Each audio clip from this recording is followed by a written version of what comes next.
Hello everyone! In this video, we are going to give you some information about the theme analysis of a poem written by Langston Hughes, I too.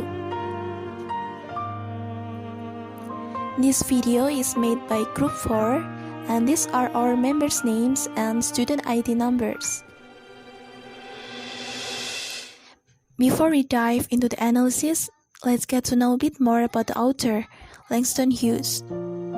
James Mercer Langston Hughes, or as we are familiar with Langston Hughes, is an African-American writer who was born in Yoplait, Missouri, United States of America on February 1st, 1902. He was a poet, social activist, novelist, playwright, and columnist. He is also one of the earliest innovators of the then new literary art form called jazz poetry. Hughes is best known as a leader of the Harlem Renaissance. Hughes died in New York City on May 22, 1967 at the age of 66 because of complications after abdominal surgery related to prostate cancer. And now to the analysis. As you can see on your left side of the screen, we already attached the poem written by Langston Hughes, I too. This poem was first published in 1926 during the Harlem Renaissance, the development of the Harlem neighborhood in New York City as a black cultural mecca in the early 20th century. I too has 18 lines in total, which are made up of 5 stanzas. In this poem, Hughes expressed how it feels like to be an African American, which often is forgotten because of his skin color. The poem raises a theme about racism and American identity that portrays American racism that experienced by a black man who has been considered as second-class citizen by the white people. Although this poem is quite short, after reading this poem, we feel that this poem was so powerful, because the poem contains an optimistic of the black people in America about their future. Langston Hughes proclaimed to the world that he too is an American, despite his skin color. This poem outlines the relationship between African Americans and other Americans, or in other words, the relationship between blacks and whites. The word I in the title and the entire poem isn't only referring to the poet, but also symbolizes the entire black race of African American. Here, both the poet and the speaker are hoping that one day soon, they will realize that African American should be treated equally and see that they are also part of the country. The poem begins with a powerful, direct statement, I too sing America, using the pronoun I, which shows that this poem is very personal and declaring that he too can sing America. Americans aren't just white. He also claims that he still has the right to feel patriotic towards America. The next 3 lines, I am the darker brother. They sent me to eat in the kitchen when company comes. The first line above identifies that the speaker is an African American.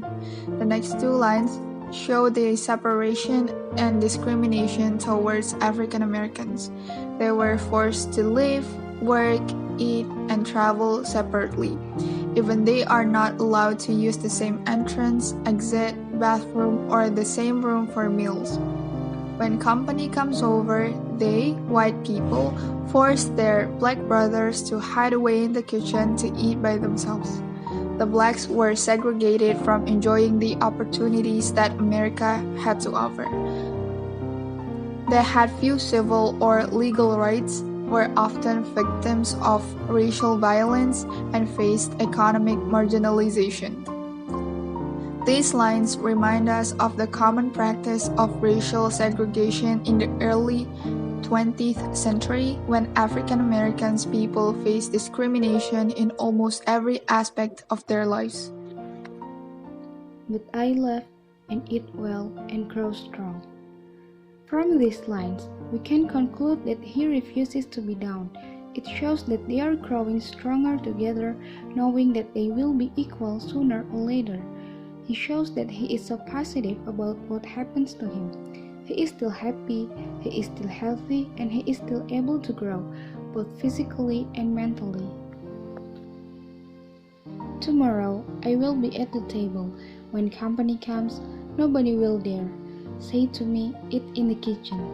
Then, the first 3 lines show how hopeful he is to someday be able to get the freedom to sit at one table with Americans. This stanza is full of hope and optimistic about what the future will be like. They, black people, also can be treated equally like white people. He believes that one day finally comes the day that he will eat at the table even though there are white people, and nobody will dare say to him to eat in the kitchen again. Most importantly, Hughes hopes that whites will recognize that African Americans are also a valuable part of the country's population. Besides, they will see how beautiful I am and be ashamed. This stanza is a continuation of the third stanza. Here, Hughes says that one day African Americans will recognize as equal. Everyone will see they are not bad and that they are beautiful as well as part of America. He ensures that black people at last can treat equally, and those who have oppressed them for 100 years will feel ashamed for what they have done. They will see how beautiful black people are and realizes their mistakes.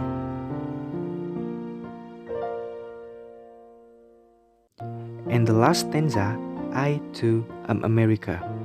This stanza emphasizes once again that the African American people is also America's citizen who should treat equally with the white people.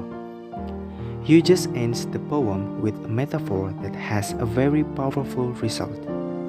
He declared to the reader that he, African American people, was as important as everyone else in the country. To summarize it all up, we can see how powerful the African American dream is, as fight the right to be equal from this poetry. By raising about racism, Langston Hughes powerfully speaks for the second class, those excluded and best known as a leader of the Harlem Renaissance. His usage of I reiterates that he too is an American and he will not be downed by society, as well as the other African American. I too depicts the view of African American in the past and their strength to move forward, portrays African American moving from out of sight, eating in the kitchen, and finally took their place at the dining room table and be equal with the white people. We have reached the end of the video. Hope that what we share can be informative and useful. Please give us constructive critiques so that we can improve in the future. And if you have any question, feel free to let us know. Thank you for watching. Have a good day.